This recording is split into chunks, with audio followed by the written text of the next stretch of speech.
¿Qué tal? Buenos días a todos. Les damos la bienvenida para este tema que vamos a tratar el día de hoy acerca de los factores de la maduración como un componente indispensable para poder entender todo el proceso de enseñanza en el aspecto técnico. A este proceso le llamamos aprendizaje motor, es decir, todo lo que tiene que ver con enseñar al cuerpo a controlar movimientos de gran complejidad, como es el caso de la técnica. Voy a compartirles mi pantalla para poder mostrar algunas diapositivas que puedan ilustrar mejor cada uno de los conceptos que queremos compartir el día de hoy con ustedes. Espero que lo vean adecuadamente. Empezaremos por hablar acerca de los componentes que tienen que ver con todo el complejo de la motricidad humana. Ya habíamos hablado anteriormente de los temas relacionados con la psicomotricidad y vamos a hablar ahora de cómo el desarrollo del sistema nervioso, la parte central, que es el cerebro humano, y la parte periférica, que es toda la inervación que pasa desde la médula, columna vertebral y va directamente hacia los músculos, cómo esta conexión entre estos dos factores del sistema nervioso central condicionan la posibilidad de que la motricidad humana se exprese tal y como tiene su potencial y como podría ser en una persona sana. La maduración neuromotora, por tanto, es parte de este gran proceso tan importante en los seres humanos que llamamos desarrollo. Y el desarrollo se divide en diferentes etapas. Normalmente la clasificamos por la etapa de gestación, la etapa de maternal, primera infancia, segunda infancia, prepuberal, puberal, etc. A lo largo de todo este proceso que se llama ontogénesis, la maduración va teniendo diferentes componentes. Todo este desarrollo ontogenético, los dos elementos que más nos interesa conocer son, por un lado, la maduración y por otro lado, el crecimiento. La maduración se refiere mucho más a los aspectos de funcionalidad, de operación, de eficiencia de todos los órganos y sistemas del cuerpo, mientras que el crecimiento es el cambio de longitud, de tamaño, agrandamiento de los segmentos, órganos, tejidos del organismo. Bien, ¿cómo podríamos entender este proceso de maduración y crecimiento en relación al aprendizaje motor? Primero que tenemos que entender es que tenemos diferentes edades y estas edades determinan la posibilidad o no de cada individuo de poder asimilar ciertos conceptos, ciertas habilidades, ciertos ejercicios o determinados esfuerzos. Entender de manera importante que, por ejemplo, la edad cronológica se refiere a la edad a partir del día de nacimiento hasta el día de hoy. Yo tendría 25 años, 11 meses, 15 días. Esta edad cronológica, sin embargo, es apenas un dato referente al tiempo desde el nacimiento, pero tiene muy poca relación con la capacidad y con la maduración del organismo. Por lo tanto, es una orientación que es poco útil a la hora de decidir si se pueden o no recibir determinados estímulos o adaptarse a determinadas cargas. A veces digo un poco de broma que la edad cronológica básicamente sirve para dos cosas nada más. Una es para celebrarle el cumpleaños al niño y la segunda es para saber en qué categoría lo inscriben a la hora de una competencia. Pero no tiene mayor utilidad porque no refleja el comportamiento de los factores de desarrollo, entiéndase, maduración y crecimiento. Por otro lado, tenemos la edad biológica, que en suma, esta es un reflejo mucho más cercano a los procesos madurativos y los procesos de crecimiento que acompañan al desarrollo. La edad biológica, por lo tanto, para nosotros es el factor en el cual vamos a centrar la atención para decir este niño está en edad de poder hacer estas capacidades, de ser estimulado de esta manera, o tiene el grado de maduración para poder, por ejemplo, hacer trabajo de intensidades lácticas, o tiene la maduración para que ya pueda tener caracteres sexuales secundarios derivados de la pubertad, etcétera. La tercera edad que vamos a revisar se llama edad de entrenamiento. La edad de entrenamiento se refiere normalmente al proceso de preparación para una competencia que requieren ya los nadadores que están en el programa deportivo, es decir, en los equipos, en los preequipos. Pero cuando se habla de la enseñanza, que es lo que nos ocupa en este momento, debemos entender edad de entrenamiento como la edad que tienen sus habilidades motrices, su desarrollo psicomotor, su desarrollo neuromotor en relación con su edad. Es decir, es un niño que tiene un bagaje motriz de sabe saltar, correr, cachar, girar, trepar, más o menos en congruencia con los niños de su edad, o es un niño que tiene un rezago porque aunque tiene 10 años, todavía le cuesta trabajo lanzar, le cuesta trabajo girar, y hay muchas habilidades motrices que no ha tenido, y esto es un fenómeno muy común de nuestra época, dado la cantidad de niños que se la pasan en la computadora, en el PlayStation, sin movimiento, y a veces no tienen un buen acompañamiento tampoco en la escuela, porque aunque tenemos excelentes profesores de educación física, las escuelas, el tiempo que le destinan, la instalación, los horarios que se le dedican son insuficientes para una buena educación física. La cuarta edad importante a considerar es la edad psicológica. Y la edad psicológica se refiere a que si bien hay niños de 10 años, su mentalidad es de 8. Hay algunos que tienen 14 y actúan como si fueran de 10. Bueno, hay adolescentes que tienen 20 y siguen actuando como si tuvieran 13. Esta edad psicológica tiene mucho que ver con la conciencia, la madurez en las relaciones humanas y una serie de capacidades psicosociales que tienen que ver con cómo entiende el mundo y cómo es capaz de relacionarse con los demás. Estas 4 edades en su conjunto nos dan una pauta para saber, por ejemplo, que un niño que se encuentra en la edad cronológica de 3 a 7 años, si fuera esa edad cronológica correspondiente con una edad biológica de 3 a 7 años, sabemos que todavía no hay la maduración neuromotora, el tamaño del cuerpo o desarrollo antropométrico que le permita realmente aprender una técnica deportiva. Por lo tanto, en esas edades donde todavía no está la maduración neuromotora, donde todavía los segmentos corporales no alcanzan para hacer una buena flecha, una brazada larga, trabajaremos fundamentalmente con habilidades natatorias básicas, no técnicas, que van a preparar las condiciones para que este individuo a futuro pueda llegar a aprender y dominar la técnica. Mientras tanto, será mejor trabajar con un espectro psicomotor de una gran riqueza de variedades motrices a través de juegos, a través de saltos, giros, habilidades como la sumersión, la flotación, la respiración, que a la postre van a ser quienes faciliten el aprendizaje de la técnica una vez alcanzada la maduración neurofisiológica. Aquí vemos, por ejemplo, en esta imagen, niños que todos los niños que están abajo podrían ser niños de 8 años, sin embargo, uno tienen biológicamente 10, otros biológicamente 6, y puede haber enormes diferencias entre ellos. Estos son los factores que condicionan también la calidad, la eficiencia y la efectividad con la que se puede enseñar la técnica. Por otro lado, tenemos que entender cómo transcurre normalmente una curva de crecimiento, que es el otro aspecto acompañado del desarrollo. El crecimiento, más allá de si son maduradores precoces o son maduradores tardíos, normalmente los primeros años de vida crecemos 20 y tantos centímetros al año, después va decreciendo a 20, 15, 12, 10 centímetros en un año.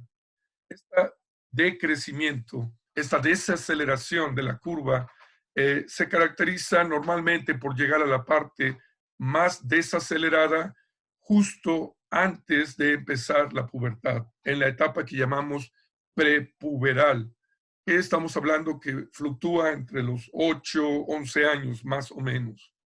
Esta etapa está bien característica porque a pesar de que el crecimiento no tiene una gran velocidad, sí ya hay aspectos madurativos que permiten aprender la técnica. De estos factores vamos a hablar un poco más adelante. ¿Qué es lo que recomendaríamos en una curva de crecimiento? Cuando los niños son pequeños, en etapas de 0 a 3 años, lo ideal es estimulación temprana en el agua, que no tiene que ver con clases de natación, sino con gozar el agua, desarrollar todo el espectro psicomotor, pero más importante que el aspecto psicomotor, el aspecto social, afectivo, en compañía de sus padres para potenciar las capacidades de este individuo de enfrentar situaciones desconocidas y de poder empoderarlo con todo el amor y el acompañamiento de los padres, con lo cual va a ir adquiriendo habilidades motrices, pero sobre todo una gran autoestima y un gran sentimiento de que el amor está siempre para ayudarle en cualquier proceso de aprendizaje o cualquier reto que tenga que vencer a lo largo de su vida. En la etapa que va de los 6, 8, 9 años, lo ideal es hacer un gran bagaje motriz que incluso puede haber empezado desde los 4, donde ya empezamos a tener habilidades técnicas, pero solo a un nivel grueso. Es decir, coordinación motriz con una gran carencia de detalles, con una gran cantidad de ejercicios que muchas veces no se logran hacer a la precisión que requiere la técnica y están contaminados por lo que llamamos movimientos parásitos. Estos movimientos parásitos son estos movimientos que, si bien no agregan nada a la eficacia del movimiento, gastan mucha energía, como por ejemplo un nadador que levanta mucho la cabeza y mueve mucho el cuerpo, pues ese movimiento extra no aporta, pero sí consume energía. Eh, todos estos movimientos van a seguirse depurando en la medida que se vaya alcanzando mayor maduración y justamente al llegar a la pubertad, que sería donde aparece el pico de crecimiento, en las niñas entre 11, 13 años, los varones entre 13, 15 años, en ese momento hay cambios tan fuertes en el cuerpo, en las proporciones, en los segmentos, que el cerebro tiene una gran dificultad para controlar el cuerpo y por lo tanto se hace muy difícil que la técnica se mantenga. Normalmente en esas edades hay unas grandes alteraciones a la técnica. ¿Qué podemos hacer entonces?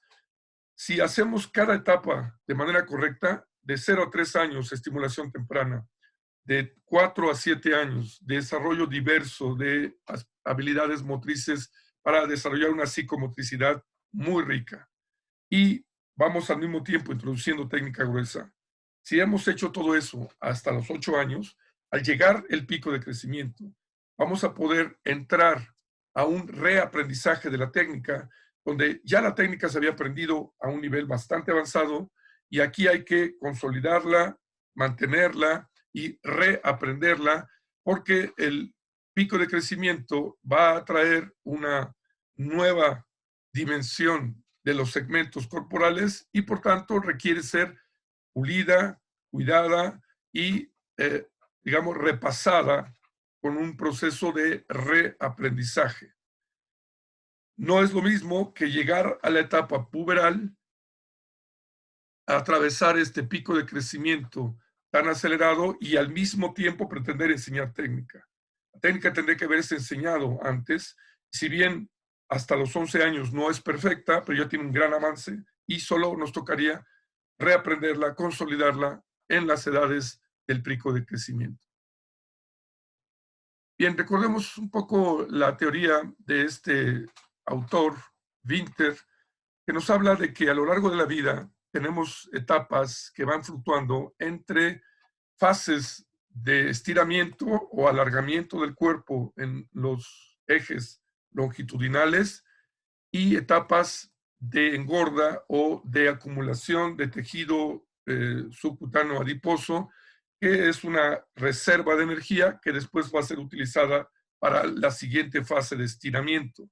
Estas fases de engorda y estiramiento transcurren de manera alternada durante los primeros 12, 13, a veces hasta los 15 años de vida. Es importante entender que cuando vienen las etapas de estiramiento, que hablábamos hace un momento del pico de crecimiento, estos alargamientos de los segmentos van a modificar la biomecánica del gesto motor y por lo tanto también la retroalimentación propioceptiva que el cuerpo manda a nuestro cerebro, con lo cual el movimiento y la técnica sufrirá permanentemente altas y bajas, donde vamos a tener que estar reforzando, consolidando y ayudando a retener el gesto aprendido, trasladándolo al nuevo cuerpo que ha cambiado sus proporciones. Muy bien, vamos ahora a las 4 fases más importantes que caracterizan la maduración neuromotora. Entiendas aquí que estas son algunas de las más importantes, pero la maduración neuromotora es mucho más compleja. Vamos a hablar, sin embargo, de las que más notamos y de las que tienen una influencia mucho más importante en el proceso de aprendizaje motor. La primera de ellas le llamamos sinaptogénesis. Esta ocurre básicamente desde que estamos en el proceso de gestación. En el nacimiento se aceleran por los estímulos nuevos que recibimos del exterior. Todo el ecosistema, la fuerza de gravedad, el tener que tomar aire, oxígeno ya directamente de los pulmones y todas las relaciones de alimentos, contacto físico, temperatura que el exterior nos ofrece, van a multiplicar la cantidad de sinapsis nerviosas, que no son otra cosa que conexiones a través de neurotransmisores, de mediadores químicos que permiten una comunicación entre las células a través de sus dendritas, formando enormes redes de circuitos neuronales que en suma, estos millones, billones, trillones de conexiones son las que permiten este control desde nuestro cerebro a todas las tareas, funciones que realiza nuestro cuerpo, pero también de tareas, funciones cognitivas, racionales, afectivas, que están intrínsecamente implícitas en todos estos procesos de maduración que también son responsables de los procesos de aprendizaje y de adaptación. Estas millones de sinapsis nerviosas se van a construir sobre todo los primeros 6, 7 años de vida y después van a ir desacelerándose. Hace años creíamos que una vez llegados los 7, 8 años ya no había más construcción o desarrollo de conexiones sinápticas. Hoy sabemos que esto no es así. El cuerpo, el cerebro sigue teniendo una cierta plasticidad donde puede todavía modificar, reacomodar, moldear, mudar, hipertrofiar o reconectar muchas de las sinapsis que había creado durante la infancia, pero ciertamente serán más limitadas y van a tardar más tiempo y quizá no van a tener la misma eficiencia que podrían haber logrado si se hubieran construido en los primeros años de vida. Incluso en la edad de la senectud, en personas de 60, 70, 80 años o más, es posible mantener un cerebro que pueda todavía reponer, que pueda modificar y transformar sus conexiones sinápticas para poder atender necesidades futuras cuando se va perdiendo aptitudes físicas y aptitudes cognitivas.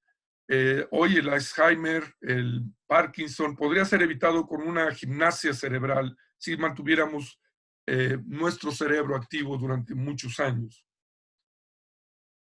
Bien, esta construcción sináptica nos va a dar la posibilidad de aprender primero movimientos muy simples, después movimientos más complejos, después movimientos de altísima complejidad y un gran reto motor.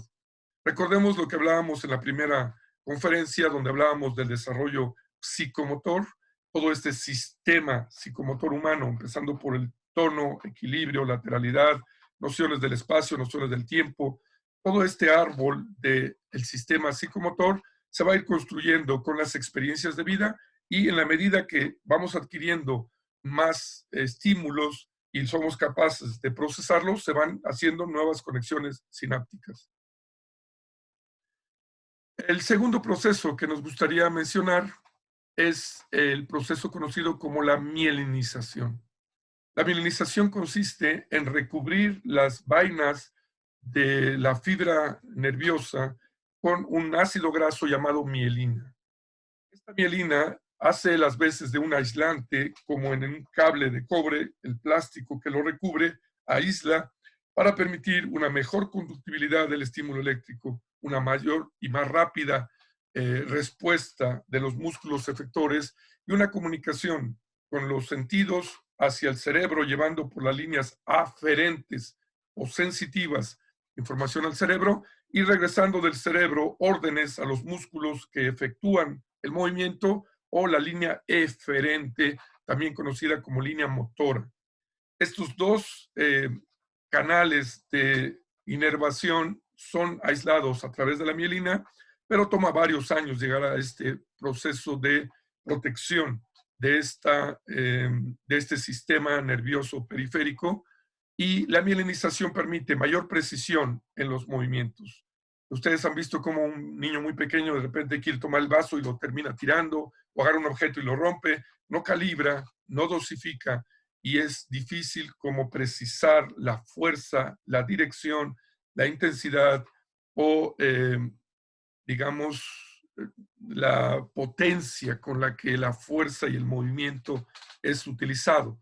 La mielinización permite tener mucho más precisión y mucho más control en todas estas expresiones motrices. Sin embargo, la maduración por la vía de la mielinización no es uniforme en todo el cerebro. El cerebro va mielinizándose de abajo hacia arriba y de atrás hacia adelante. Eso quiere decir que primero se mieliniza el cerebro reptil, que es el que está en la parte basal de nuestro organismo y de nuestro cerebro, y poco a poco va mielinizando unas partes más superiores de las capas del encéfalo, donde tenemos el cerebro eh, límbico o cerebro emocional, también conocido como cerebro mamífero. Este cerebro es el responsable también del aprendizaje, de la memoria, de la empatía, por lo tanto es determinante para todos los procesos educativos. Ahí se encuentra la amígdala, el hipocampo, la circunvalación y una serie de glándulas que tienen que ver con todos los procesos de control espacial, incluso también vinculado a áreas que tienen que ver con el lenguaje y la memoria. Por último, se va a mineralizar la parte superior más superficial del cerebro, que le llamamos corteza cerebral, y este córtex será la última parte en adquirir este aislamiento o protección mielínica de todas sus neuronas. Por esa razón, el niño primero aprende a satisfacer sus necesidades más básicas de alimento, de protección, primero a través de los reflejos y después de movimientos conscientes. Después los sentidos van a ir adquiriendo toda su potencialidad, empezando por el oído, el tacto, pero después el olfato, la vista y otros sentidos van a tener mayor desarrollo, y las operaciones complejas como aprender a escribir, dibujar, tocar el piano, hablar o aprender a nadar y correr con técnica serán las últimas funciones, dado que también el lóbulo prefrontal, donde se realizan las operaciones complejas, será la última parte en mielinizar en este recorrido de maduración que va haciendo la mielina en todo nuestro cerebro. El tercer aspecto madurativo en la parte neuromotora, que es muy importante resaltar, se llaman podas sinápticas. Las podas sinápticas son estos mecanismos que utiliza el cerebro para optimizar la energía que utiliza. Si vemos esta gráfica, podemos ver cómo desde los primeros meses de vida hasta llegar a los 3, 4 años, el cerebro va a ir creando nuevas y mucho más intrincadas y complejas uniones sinápticas para tener más recursos y para tener un gran dominio de todo lo que hace con el cuerpo. Sin embargo, llegará un momento, a partir de los 4 o 5 años, donde el cerebro empieza a optimizar, quitando todas aquellas conexiones que ha identificado como poco útiles, como aquellas que gastan mucha energía. Es como si yo en casa quiero quitar cables que tienen mal hecha la conexión porque está gastando mucha luz, hay demasiados focos en el pasillo, vamos a ahorrar. Y con esto va quitando, deshabilitando o eliminando en una especie de podar todas estas sinapsis y conexiones o circuitos neuronales que el cerebro identifica como no esenciales. ¿Cuáles son los que tienen prioridad a la hora de elegir? Primero, todos aquellos que garantizan la protección e integridad de la vida. Todos los mecanismos de alerta, de protección y de posibilidades de defenderse o huir ante una situación amenazante. Después, se preservarán todos aquellos que tienen que ver con las funciones de reproducción para mantener la vida, para procrear, para mantener la especie de generación en generación. Y después se protegerán aquellas neuronas y aquellas conexiones que tienen que ver con las preferencias, el placer, lo que más disfruta una persona y que le da más interés, serán las que tendrán mayor prioridad. Por último, quedarán aquellas que son alternativas, accesorias, que puede o no utilizarlas y podrían o no servir, y entonces el cerebro empieza a elegirlas.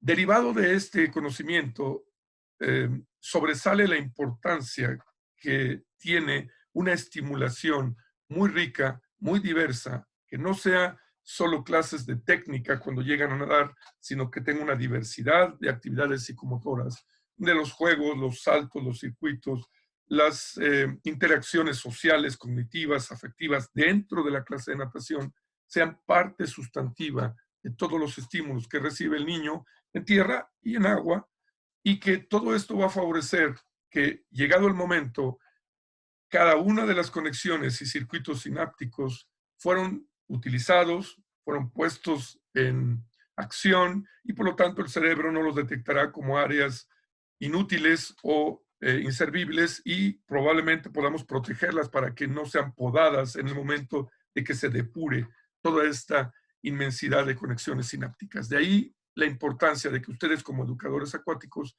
diversifiquen el movimiento y que en las edades de entre 3 y 7 años no se centren solo en la técnica, sino que la técnica sea uno más de los múltiples contenidos del aprendizaje, donde otras actividades tienen la preponderancia y la técnica apenas ocupa un tercio de todo el tiempo que ustedes dedican a sus clases, donde introducirán habilidades motrices básicas, habilidades técnicas elementales, técnica gruesa. Más de eso no podemos lograr. El resto serán toda esta riqueza de estímulos que van a permitir proteger todas estas conexiones antes de las podas sinápticas. El cuarto proceso de maduración que es importante mencionar se llama lateralización. La lateralización es esta capacidad de tener dividido el cuerpo en dos lados, lado derecho, lado izquierdo, y diferenciar tareas para cada uno de los dos lados. Al tener un cuerpo lateralizado, los recursos de supervivencia en el ser humano se multiplican. Tengo al menos 2 o a veces 4 recursos para resolver las necesidades que la vida me ponga enfrente y con ello tengo mucho más posibilidades de sobrevivir, de alimentarme, de protegerme y de procrear. Es por eso que el cerebro y el cuerpo humano está diseñado de esta manera. Vamos a ver, si nosotros entendemos que el cuerpo está lateralizado, parte de la estructura del cerebro que también tiene dos lados, hemisferio derecho y hemisferio izquierdo. El hemisferio derecho, como bien saben, es responsable mucho más de la parte sensitiva, de la parte creativa, de la imaginación, es el lado de los artistas, de los creadores, de los imaginadores, mientras que el hemisferio izquierdo se encarga más de tareas de estructuración, de prioridades, de jerarquías, de orden y progresiones que vamos estructurando a nivel mental. Y en suma, estos dos hemisferios se complementan en las necesidades que la vida nos va poniendo. Sin embargo, desde el punto de vista motor, tenemos un área que es una especie de diadema que se ubica más o menos entre el oído y los ojos. Le llamamos córtex motor. Ese córtex motor tiene también una especialización que va adquiriendo el cerebro a lo largo de los primeros años de vida, gracias a la cual llegamos a un punto de tal especialización que el lado derecho se encarga de las tareas finas de motricidad, por ejemplo, para la escritura, la grafomotricidad o para hacer movimientos de gran precisión, como manejar un bisturí, y probablemente el lado izquierdo será más apoyo para el lado derecho. Es un lado de fuerza, de sinergia, que colabora con las tareas de precisión que tendrá el otro lado del cuerpo. Esta especialización de qué lado tiene dominancia para diferentes tareas le llamamos especialización hemisférica o lateralización. Le doy a cada lado distintas especialidades para cubrir todas estas necesidades. Esta lateralización se habrá logrado en un altísimo nivel alrededor de los 6, 7 años. Ya un niño de 7 años tendría que estar lateralizado. Luego hay algunos que son maduradores tardíos y pueden tardar un poco más, y también hay maduradores precoces que pueden haber logrado antes. Yo necesito, en suma, un cuerpo que tenga todas estas fases de maduración neuromotora culminadas para que yo pudiera entrar de lleno al aprendizaje motor avanzado de la técnica. Cuando digo empezar con él, no quiere decir que antes no haya hecho técnica, pero ya hemos dicho que será una técnica muy precaria, muy elemental y muy gruesa, básicamente globalizada y poco diferenciada. Estoy hablando de entrarle a la técnica con características activas, que es una técnica mucho más refinada, mucho más depurada y mucho más eficiente. Esto nos lleva a que una vez completadas estas fases de maduración, sinaptogénesis, mielinización, podas neuronales y especialización hemisférica, habremos llegado ya a la edad de 7, 8 años. Justo estos dos investigadores, el doctor Schnabel y el doctor Meinel, ya en los 80 publicaron una tesis donde sustentaban de manera científica cómo las capacidades coordinativas del cuerpo humano adquieren su máximo nivel y potencialidad entre los 8 y 13 años de vida. Es por eso que a este grupo de edades le llamamos la fase sensible del aprendizaje motor o la edad de oro para aprender movimientos complejos con el cuerpo. Esto quiere decir que justo en esta franja de edades es cuando yo podría sacar más provecho de todos los ejercicios de la técnica.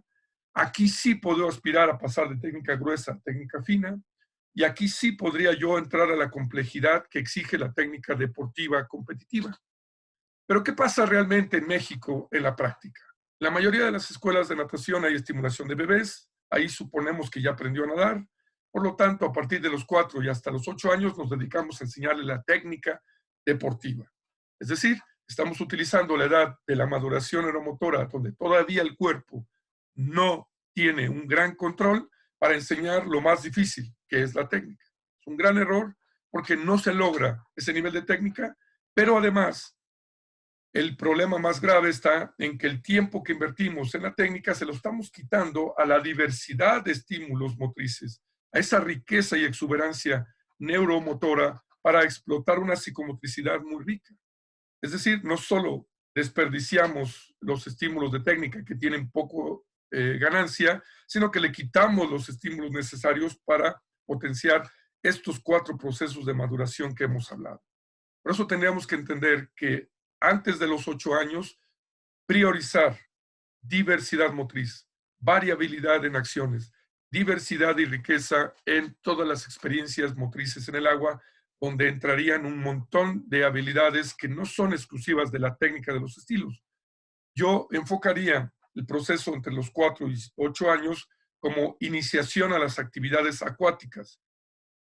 Actividades acuáticas, saltos, giros, actividades para el polo, para el sincronizado, para el buceo, para el triatlón, para aguas abiertas. Pero todas esas habilidades sin un carácter técnico deportivo, sino con un carácter predeportivo. Es decir, adoptando y adaptando habilidades del polo para hacer juegos con pelota. Adoptando y adaptando schooling o manejos, palmeteos, rotaciones, coreografías, hacer trabajo con música modificado para la enseñanza. Adaptando habilidades de la técnica para que la puedan hacer de una manera gruesa. Adaptando saltos, giros, como lo harían un clavadista, pero modificado para la enseñanza.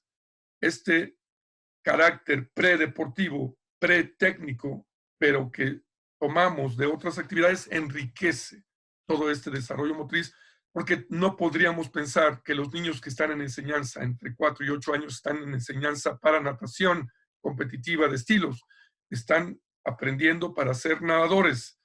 Y luego, ¿cómo utilizan la natación? Eso lo habrán de decidir cuando llegue la pubertad, no antes. Por lo tanto, su educación acuática tiene que ser genérica. Es como cuando vamos a la primaria, a la secundaria, a la prepa. Nos enseñan geografía, historia, inglés, matemáticas, computación. No nos enseñan materias de la arquitectura en primaria, materias de la medicina en la secundaria. No, nos dan un tronco común para que después tengamos recursos y utilizarlos en el área que queramos ser especialistas. Y en el resumen, en esta línea de tiempo podríamos ver, en una edad cronológica, tenemos las edades antes de la maduración neuromotora, donde vamos a diversificar todas estas habilidades con un carácter no deportivo, pero de una gran diversidad y una gran riqueza, a partir de los 8, 9 años. Recuerden que estos son edades cronológicas, faltaría ver la edad biológica. Tenemos la fase sensible del aprendizaje motor, donde entraría este énfasis en transformar técnica gruesa en técnica fina y luego llevarla a una técnica estable y luego llevarla a variabilidad técnica, que es aún más avanzado, pero todo esto ocurrirá ya dentro de la fase sensible y no antes. Y después vendría la pubertad, donde el cuerpo cambia, donde tenemos el pico de crecimiento y tenemos otras capacidades mucho más avanzadas, donde ya podríamos transformar esa técnica utilizándola para explotar la resistencia, la rapidez, la resistencia a la velocidad, la fuerza, es decir, conectar la técnica con el desarrollo de las capacidades condicionales, pero en natación, de manera muy especial, no se puede desarrollar resistencia en R1 en combinados, en natación, si no domino el combinado. No puedo desarrollar fuerza de resistencia en patada de pecho si no tengo una excelente técnica de pecho. Por eso tengo que desarrollar primero la técnica para tener los elementos que permiten desarrollo de las condiciones, de las capacidades condicionales. Digamos que algunos pueden ser maduradores más precoces, las niñas, por ejemplo, en lo general son más precoces, pero también hay quienes no por género, sino por maduración, son desarrolladores y maduradores más precoces que otros. Bien, ¿cómo podríamos estructurar esto llevado al plano de la enseñanza en la técnica y en los estilos? Bien, la técnica tendrá que ir construyéndose como en una pirámide o una escalera, donde empezamos con el crawl, dorso, después vamos al pecho, después la mariposa.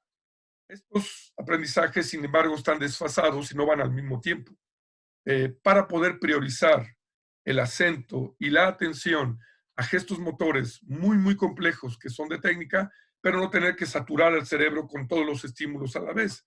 Logramos el crawl, una vez avanzado el crawl empezamos a introducir el dorso, una vez avanzado el crawl y dorso introducimos el pecho. Este orden en los estilos es la manera tradicional como en América se utiliza. América, Australia, utilizamos Canadá, Estados Unidos, México, Australia. Esta es la manera como va el orden. Pero luego también podría haber otra secuencia. En Rusia, muchos años empezó primero por el dorso, en Alemania democrática también. En Japón, mucho tiempo se empezó con el pecho. En realidad, eso es irrelevante. Lo que sí es que todas las corrientes y todas las variantes dejan al último la mariposa. Pero yo podría empezar por dorso, por crawl o por pecho. Lo importante es que dentro de una institución, dentro de una escuela, tenemos que tener una sola línea. Hay que unificar un criterio porque todos los profesores van a seguir un programa, unos niveles y por lo tanto una progresión en las habilidades a desarrollar y por lo tanto es indispensable unificar esta línea de trabajo para que todos los que den clases en esta institución o en esta escuela tengan aquí enseñamos así, todos por igual. De lo contrario, sería imposible tener una estructura orgánica de una institución. Recordar que antes de la técnica tendríamos que haber hecho otro trabajo en las edades de 4 o 7 años, donde hemos desarrollado todas las habilidades natatorias básicas de supervivencia, de dominio en el agua y de una rica experimentación diversificada, esto que yo llamaba las materias del tronco común, donde tengo un poquito de diferentes actividades acuáticas. todo lo que es flotación, respiración, saltos, giros, a través de juegos, a través de circuitos, de un montón de experiencias en el agua, van a formar estos cimientos y sobre esos cimientos voy a ir construyendo los pisos o el edificio de la técnica, donde voy a ir primero con la coordinación gruesa, después la coordinación fina y después voy a meterme a la coordinación fina estable hasta llevarla a un nivel de desarrollo muy avanzado. Recuerden que mientras la maduración neuromotora no culmina, es decir, antes de los 8 años, lo más que podemos aspirar es técnica gruesa. Y no solo por el aspecto de maduración neuromotora, también por las proporciones antropométricas. Vamos a suponer que tengamos un niño madurador precoz que a los 7 años ya tiene todas esas fases completadas. Ya no se sale del renglón al escribir, dibuja y escribe muy bien, lo cual es difícil, pero hay casos. Faltaría el otro componente que llamamos crecimiento.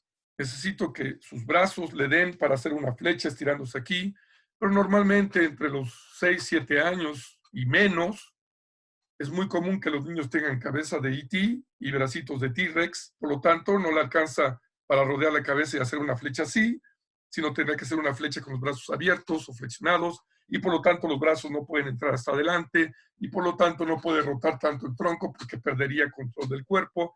Entonces, estas características de poca maduración neuromotora y una relación antropométrica de las palancas no favorable en combinación, además de la falta de control y experiencias en el agua, nos dan por resultado poca posibilidad de llevar una técnica deportiva antes de los 7 años. Y nosotros lo que tenemos que hacer es preparar todas las condiciones de maduración, de estimulación, para que llegada a la fase sensible, entonces yo pueda ir convirtiendo técnica gruesa en técnica deportiva de manera gradual y progresiva. Bien, les deseo mucho éxito. Revisen el material, preguntas, estamos a sus órdenes y muchas gracias por su atención. Saludos a todos.